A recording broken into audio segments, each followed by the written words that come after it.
Komið sæl öll sömul. Heyrist vel í mér alveg þarna aftur á efri svalir?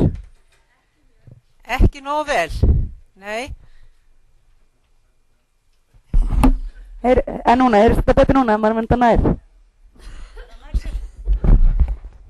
Ég stundur sagt áður, ég eins og svona strengja brúða hjá Lælu og gerir það sem mér er sagt.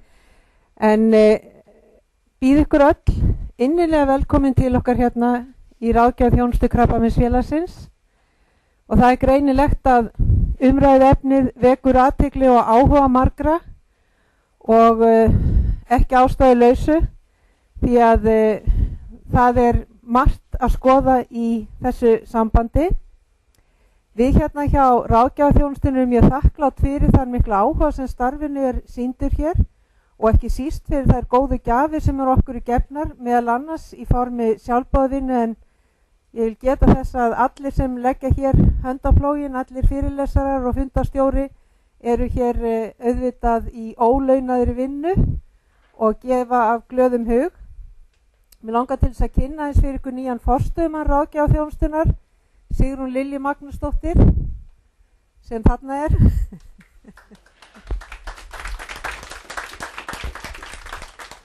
Það er mjög ánægilegt fyrir okkur að vera búin að fá Sigrúnu Lilju til starfa og ég hef oft verið spurð því að fyrra samstarfsfólk hennar hvernig í ósköpunum tókst þér að fá hana til starfa hjá þér, hvernig gastu ráðið hana og ég sagði bara eins og sattir ég bauðinu bara lægri laun og verri starfsaðstæður og meiri vinnutíma og hún beit á agnið og við sjáum strax að þetta er mikill happafengur. En ég ætla ekki að kynna fyrirlesuna frekar en ég ætla að kynna Rúdolf Adolfsson stuttlega sem ætlar að vera hér fundastjóri fyrir okkur.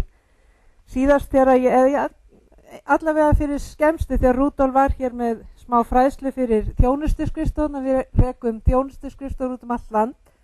Þá heyrði ég hlátra sköllin yfir skrifstofuna mína sem hérna skammt frá. Ég gekk hingað yfir til aðtuga hvað er á seiði og þá var Rúdolf að segja frá því hvernig maður bregst við áföllum. Og hann tókst að gera þetta svona, bæði svona skemmtilegt en ná líka svona mikill athygli og miklum árangri og okkur langar mikið að fá hann til frekari samstarfs í þessu efni. En Rúdolf, gjörðu svo vel.